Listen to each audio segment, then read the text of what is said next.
आम इंतखाबात 2024 के तीसरे मरहले का बाज़ाब्ता तौर पर आगाज़ हो गया है। जिन उम्मीदवारों के कागजात नामजदगी आरओज़ की जानिब से मुस्तरद किए गए हैं, उनकी जानिब से इलेक्शन ट्रिब्यूनल्स में अपीलें दायर करने का सिलसिला जारी है। और इस हवाले से Lahore high court Multan bench में भी खुसूसी ट्रिब्यूनल बनाया गया था। और इसमें बात की जाए तो डीजी खान के लिए अली ज़िया बाजवा जो हैं वो ट्रिब्यूनल के सरबराह हैं, वो दरखास्तों को सुनेंगे। और साहिब अल पाकवतन और मुल्तान डिवीज़न के लिए सरदार मोहम्मद सरफराज डोगर हैं, वो दरखास्तों पर सुनवाई करेंगे। आज मजमूई तौर पर जो डायरी ब्रांच है उसकी जानिब से बाज़ाब्ता तौर पर जो लिस्ट है वो अवेज़ा कर दी गई है।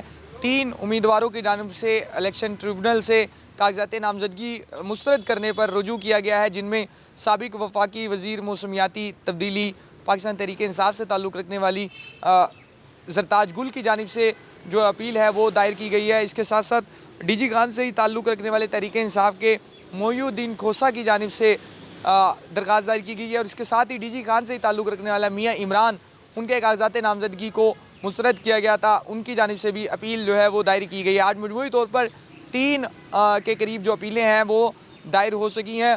और कल का दिन जो है वो बड़ा अहम होगा, क्योंकि उस हवाले से मुल्तान के साबिक वज़ीर ख़ारजा मखदूम शाह महमूद कुरैशी, उनकी साहबजादी मेहर बानो कुरैशी और ज़ैन कुरैशी की जानिब से जो पेपर्स हैं वो अपील दायर करने के हवाले से कागजात नामजदगी मुस्तरद होने पर वो तैयार कर लिए गए हैं। और कल जो है वो उनकी जानिब से इम्कान यही ज़ाहिर किया जा रहा है कि बाज़ाब्ता तौर पर अपील दायर की जाएगी। आज मजमूई तौर पर 3 जो उम्मीदवार हैं उनकी जानिब से कागजात नामजदगी मुस्तरद होने पर अपीलें दायर की गई हैं, जिस पर कल जो है इन अपीलों को समाअत के लिए मुकर्रर कर लिया गया है।